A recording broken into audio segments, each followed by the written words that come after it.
नमस्ते दोस्तों, स्वागत है आपका हमारे चैनल फैक्ट्स ट्रिविया में। आज हम बात करेंगे एक ऐसी कहानी की जो आपको हैरान कर देगी। एक तरफ है दुनिया के सबसे अमीर और सबसे ज्यादा चर्चित इंसान इलॉन मस्क, और दूसरी तरफ है अमेरिका के सबसे बड़े और सबसे विवादित नेता डोनाल्ड ट्रंप। क्या आपने कभी सोचा है कि इन दोनों की दोस्ती अचानक क्यों और कैसे खत्म हो गई? पिछले कुछ महीनों में इन दोनों की जोड़ी ने पूरी दुनिया का ध्यान खींचा था। मस्क ट्रंप के राइट हैंड मैन बन गए थे, उनकी कैंपेन को फंड कर रहे थे और व्हाइट हाउस में उनके साथ मिलकर काम कर रहे थे। लेकिन अब ये रिश्ता टूट गया है। तो इसके पीछे की असली वजह क्या है? आज हम इसी राज से पर्दा उठाएंगे पूरी डिटेल में और जानेंगे कि आखिर क्या हुआ था उनके बीच। इस वीडियो में हम मस्क और ट्रंप के रिश्ते के हर पहलू को समझेंगे, उनकी दोस्ती की शुरुआत से लेकर डॉज मिशन की असलियत तक और उस बिग ब्यूटीफुल बिल के धमाके तक जिसने सब कुछ बदल दिया। तो बिना किसी देरी के शुरू करते हैं। दोस्ती की शुरुआत जब मस्क बने ट्रंप के right hand man. Elon Musk, जो कभी डेमोक्रेट्स को समर्थन देते थे, 2022 में रिपब्लिकन्स की ओर झुक गए। 2008 से 2020 तक उन्होंने डेमोक्रेटिक उम्मीदवारों को वोट दिया था, लेकिन 2022 में उन्होंने रिपब्लिकन उम्मीदवारों का समर्थन करना शुरू कर दिया और 2024 तक वे डोनाल्ड ट्रंप के सबसे बड़े समर्थकों में से एक बन गए थे। ये एक महत्वपूर्ण राजनीतिक बदलाव था जो उनकी बदलती विचारधारा को दर्शाता है। मस्क ने ट्रंप की 2024 की राष्ट्रपति अभियान में 250 मिलियन से 300 मिलियन डॉलर तक की बड़ी फंडिंग की थी। इतनी बड़ी राशि का दान उनके राजनीतिक जुड़ाव और ट्रंप के प्रति उनकी प्रतिबद्धता को स्पष्ट रूप से दिखाता है। जुलाई 2024 में डोनाल्ड ट्रंप पर हुए कथित हमले के तुरंत बाद मस्क ने उन्हें राष्ट्रपति पद के लिए समर्थन दिया। ये एक सार्वजनिक घोषणा थी जिसने उनके रिश्ते की गहराई को उजागर किया। मस्क ने ट्रंप को डिपार्टमेंट ऑफ गवर्नमेंट एफिशिएंसी यानी कि डोज का विचार दिया, जिसका उद्देश्य सरकारी खर्च में कटौती करना और कथित भ्रष्टाचार को खत्म करना था। इस प्रस्ताव के माध्यम से मस्क ने खुद को एक समस्या समाधानकर्ता के रूप में प्रस्तुत किया, जो सरकारी तंत्र में दक्षता लाने का दावा कर रहे थे। जनवरी 2025 में ट्रंप के दूसरे कार्यकाल की शुरुआत में ही मस्क को डोज का वास्तविक प्रमुख यानी कि डी फैक्टो हेड नियुक्त कर दिया गया। ये उनके लिए पहला आधिकारिक सरकारी पद था। उन्होंने स्पेशल गवर्नमेंट एम्प्लॉय यानी कि SGE के रूप में काम किया, जो कानूनी रूप से एक साल में 130 दिनों तक सीमित होता है। ये पदनाम उनकी अस्थायी भूमिका को रेखांकित करता है। ट्रंप ने मस्क की खुले दिल से प्रशंसा की, उन्हें वास्तव में एक महान अमेरिकन कहा। ये सार्वजनिक प्रशंसा उनके बीच की व्यक्तिगत तालमेल को दर्शाती है। व्हाइट हाउस में मस्क को विशेष व्यवहार मिला, उन्हें लिंकन बेडरूम में रुकने का प्रस्ताव मिला और ट्रंप ने टेस्ला की बिक्री बढ़ाने के लिए व्हाइट हाउस के ड्राइव वे को एक अस्थायी शोरूम में भी बदल दिया। मस्क ने खुद इस अनुभव को एक खेल के मैदान जैसा बताया था। मस्क स्वयं भी ट्रंप की रैलियां में पूरे उत्साह के साथ भाग लेते थे, मैगा के नारे लगाते थे और उनकी छवि ट्रंप के राइट हैंड मैन के रूप में बन गई थी। ये उनकी सार्वजनिक उपस्थिति और ट्रंप के प्रति उनके मजबूत समर्थन को दर्शाता है। इस प्रकार का जुड़ाव, जिसे विघटनकारी गठबंधन कहा जा सकता है, दोनों पक्षों के लिए एक सोची समझी जोखिम थी। मस्क, जो खुद को मुक्त भाषण के पूर्ण समर्थक और जागरूकता विरोधी व्यक्ति मानते हैं, ने ट्रंप की लोक लुभावन प्रतिष्ठान विरोधी स्थिति के साथ वैचारिक तालमेल पाया। दोनों ही यथास्थिति को चुनौती देने और मीडिया का ध्यान आकर्षित करने में माहिर हैं। ट्रंप को बदले में एक उच्च प्रोफाइल, धनी और तकनीकी रूप से जानकार समर्थक मिला, जो सरकार में एक बाहरी दृष्टिकोण ला सकता था। ये केवल नीतिगत गठबंधन नहीं था, बल्कि दो शक्तिशाली, अपरंपरागत हस्तियों के बीच एक रणनीतिक साझेदारी थी जो विघटन की ओर इशारा करती है और मीडिया का ध्यान आकर्षित करने में सफल होते हैं। ये साझा विघटन का गुण ही उनके अंततः संघर्ष का कारण भी बन गया, क्योंकि दोनों ही मजबूत, व्यक्तिवादी व्यक्तित्व हैं जिन्हें नियंत्रण छोड़ना या सभी मोर्चों पर पूरी तरह से संरेखित होना मुश्किल लग सकता है। व्हाइट हाउस में मस्क का व्यवहार, जिसे उन्होंने खेल के मैदान जैसा बताया, बैठकों में बच्चों को लाना, वीडियो गेम खेलना, लिंकन बेडरूम में सोना, सरकार की गंभीरता और पारंपरिक प्रोटोकॉल के प्रति एक गहरी उदासीनता का संकेत देता है। ट्रंप द्वारा इस व्यवहार को सक्षम करना, रात रुकने का प्रस्ताव देना, ड्राइववे को टेस्ला शोरूम में बदलना, इस बात को और पुष्ट करता है। ये केवल अजीबोगरीब व्यवहार नहीं था, ये स्थापित नौकरशाही मापदंडों के प्रति एक साझा तिरस्कार और औपचारिक शासन पर व्यक्तिगत सुविधा या ब्रांड संवर्धन को प्राथमिकता देने को दर्शाता है। ये अनौपचारिक दृष्टिकोण, जबकि प्रतिष्ठान पर अविश्वास करने वाले लोगों के एक वर्ग को आकर्षित करता है, अनार्कता, जवाबदेही की कमी और हितों के टकराव की संभावना का भी संकेत देता है। ये उन कठिनाइयों की भविष्यवाणी करता है जिनका मस्क को एक संरचित सरकार के भीतर अपनी दृष्टि को लागू करने में सामना करना पड़ेगा, जहां उनके अपारंपरिक तरीके अनिवार्य रूप से स्थापित प्रक्रियाओं और करियर अधिकारियों के साथ टकराएंगे। ये खेल के मैदान वाली मानसिकता ने डोज को बाद में जिन ऑपरेशनल चुनौतियों का सामना करना पड़ा, उसमें योगदान दिया। डोज का मिशन उम्मीद और असलियत। मस्क ने डोज का मिशन नौकरशाही की तानाशाही को खत्म करना, करदाताओं का पैसा बचाना और अमेरिकी राष्ट्रीय ऋण को कम करना बताया था। ये एक बहुत ही महत्वाकांक्षी दृष्टिकोण था। शुरुआत में सालाना $2 ट्रिलियन की बचत का लक्ष्य रखा गया था, जो बाद में $1 ट्रिलियन और फिर अंततः $150 बिलियन तक कम हो गया। लक्ष्यों में यह भारी कमी जमीनी हकीकत को दर्शाती है। डोज को कानूनी चुनौतियों और पारदर्शिता की कमी के लिए आलोचना का सामना करना पड़ा। इसके कामकाज के तरीकों पर सवाल उठाए गए। मस्क और उनकी टीम पर आरोप लगे कि वे बड़े बचत लक्ष्यों को प्राप्त करने में विफल रहे। डोज ने $175 बिलियन की बचत का दावा किया, लेकिन एक विश्लेषण के अनुसार इसकी लागत $135 बिलियन थी, जिसका अर्थ है कि शुद्ध बचत काफी कम थी। ये दर्शाता है कि दावों और वास्तविकता के बीच कितना अंतर था। हजारों सरकारी कर्मचारियों को नौकरी से निकाल दिया गया, जिनमें से कुछ को बाद में फिर से नियुक्त करना पड़ा। USAID के 80% से अधिक कार्यक्रमों को समाप्त कर दिया गया।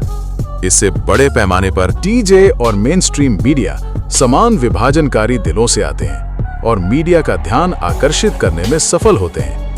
ये साझा विभाजन का गुण ही उनके अंततः संघर्ष का कारण बन गया, क्योंकि दोनों ही मजबूत व्यक्तिवादी व्यक्तित्व हैं जिन्हें नियंत्रण छोड़ना या सभी मोर्चों पर पूरी तरह से संरेखित होना मुश्किल लगता है। सरकारी एजेंसियों में उथल-पुथल मच गई। मस्क ने खुद स्वीकार किया कि संघीय नौकरशाही की स्थिति मेरी कल्पना से कहीं ज्यादा खराब है। मैंने सोचा था कि समस्याएं थीं, लेकिन वॉशिंगटन DC में चीजों को बेहतर बनाने की कोशिश करना एक कठिन लड़ाई है, कम से कम कहने के लिए।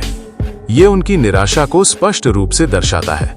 मस्क एक तकनीकी उद्यमी, एक तेज तर्रार, विभाजनकारी, तेजी से आगे बढ़ो और चीजों को तोड़ो के माहौल में काम करते हैं, जहां दक्षता को अक्सर प्रक्रिया पर प्राथमिकता दी जाती है।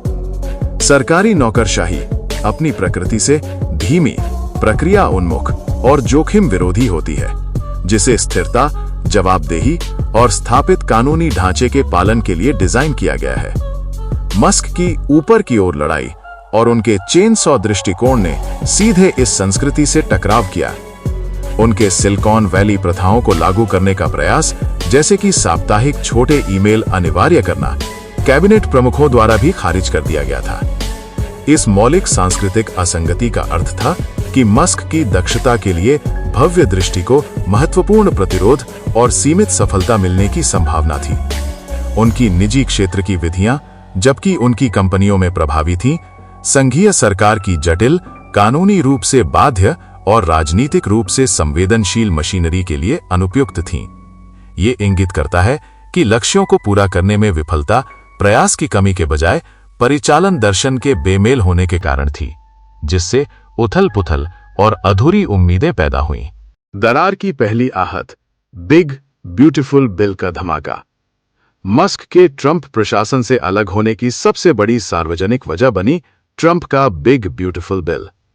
ये एक महत्वपूर्ण मोड़ था। उन्होंने CBS संडे मॉर्निंग के साक्षात्कार में कहा कि वो इस बड़े खर्च वाले विधेयक से निराश हैं, क्योंकि ये बजट घाटे को बढ़ाता है और डोज के काम को कमजोर करता है। उनका ये बयान एक सीधा वैचारिक टकराव दर्शाता है। मस्क का प्रसिद्ध उद्धरण था, मुझे लगता है कि एक बिल बड़ा हो सकता है या सुंदर हो सकता है, लेकिन मुझे नहीं पता कि ये दोनों हो सकता है। ये उद्धरण उनके राजकोषीय रूढ़िवादी विचारों पर प्रकाश डालता है। ट्रंप ने मस्क की आलोचना को हल्के में लिया, ये कहते हुए कि बिल पर बातचीत चल रही है और वो खुद भी कुछ पहलुओं से खुश नहीं है, लेकिन कुछ से खुश हैं। उन्होंने सार्वजनिक रूप से मस्क से टकराव करने से परहेज किया। उन्होंने मस्क को सीधे तौर पर आलोचना करने से बचा, बल्कि डेमोक्रेट्स पर बिल का समर्थन न करने का आरोप लगाया। ये ट्रंप की अपनी राजनीतिक रणनीति थी। पर्दे के पीछे की कहानी और भी कई वजह। मस्क का स्पेशल गवर्नमेंट एम्प्लॉई का पद कानूनी रूप से 1 वर्ष में 130 दिनों तक सीमित होता है। उनका प्रस्थान इस सीमा के साथ मेल खाता था, जो उनके जाने का एक आधिकारिक और कानूनी कारण था। मस्क ने विस्कॉन्सिन सुप्रीम कोर्ट के न्यायाधीश पद के उम्मीदवार ब्रैड शिमेल के अभियान में $2 मिलियन का निवेश किया था, ये कहते हुए कि यह पश्चिमी सभ्यता के भाग्य का निर्धारण करेगा। लेकिन शिमेल हार गए। यह मस्क के लिए एक बड़ी राजनीतिक और व्यक्तिगत हार थी, जो उनके राजनीतिक प्रभाव की सीमाओं को दर्शाती है। मस्क को अपनी कंपनियों, विशेष रूप से टेस्ला पर फिर से ध्यान केंद्रित करने की आवश्यकता थी, क्योंकि अप्रैल में यूरोप में टेस्ला की बिक्री में 40% की भारी गिरावट आई थी। उनकी राजनीतिक भागीदारी ने टेस्ला के ब्रांड को भी नुकसान पहुंचाया था। उन्होंने खुद कहा कि वो अब राजनीतिक खर्च कम करेंगे और 24x7 काम पर और कॉन्फ्रेंस, सर्वर, फैक्ट्री रूम में सोएंगे पर वापस जाएंगे। ये उनके व्यावसायिक प्राथमिकताओं को स्पष्ट करता है। मस्क ने सरकारी भूमिका ने उनके व्यवसायों के लिए हितों के टकराव के प्रश्न खड़े किए। ट्रंप प्रशासन पर आरोप लगे कि उन्होंने मस्क की कंपनियों जैसे कि टेस्ला, न्यूरालिंक, स्पेसएक्स पर चल रही जांचों को रोका या खारिज कर दिया। ट्रंप ने टेस्ला के मॉडल टेस्ला को व्हाइट हाउस के लॉन पर प्रदर्शित किया और उनके प्रशासन ने स्टारलिंक के लिए विदेशों में भी हस्तक्षेप किया, जैसे लेसोथो में टैरिफ की धमकी देकर लाइसेंस दिलाया। मस्क को संवेदनशील सरकारी डेटा तक पहुंच मिली, जिससे उनकी कंपनियों को भविष्य के अनुबंधों में लाभ हो सकता था। यह सब नैतिक चिंताओं को बढ़ाता है। मस्क का शाही दृष्टिकोण और उनके डोज कटौती ने ट्रंप प्रशासन के अन्य वरिष्ठ अधिकारियों और कैबिनेट सदस्यों को नाराज किया, जो उनके विभागों में बदलाव से खुश नहीं थे। प्रेसिडेंट मस्क जैसे ताने भी मारे गए, जो उनकी बढ़ती शक्ति पर सवाल उठाते थे, और ट्रंप को भी मस्क के अधिग्रहण के बारे में सवाल पूछे गए। संरचनात्मक बाधा बन गई, जिससे मस्क के बाहर निकलने में सुविधा प्रदान की। ये इंगित करता है कि शक्तिशाली निजी नागरिकों के लिए ऐसी अस्थायी, गैर निर्वाचित भूमिकाएं, जबकि लचीलापन प्रदान करती है, दीर्घकालिक प्रतिबद्धता और जवाबदेही को भी स्वाभाविक रूप से सीमित करती हैं, खासकर जब सरकार की वास्तविकताएं व्यक्तिगत या व्यावसायिक हितों से टकराती हैं। मस्क की राजनीतिक भागीदारी, जिसमें उनके भारी दान और डोज भूमिकाएं शामिल थीं, संभवतः वैचारिक तालमेल, नौकरशाही विरोधी मुक्त भाषण और रणनीतिक व्यावसायिक हितों, विनियंत्रण, संघीय अनुबंध, उनकी कंपनियों की जांच समाप्त करना के मिश्रण से प्रेरित थी।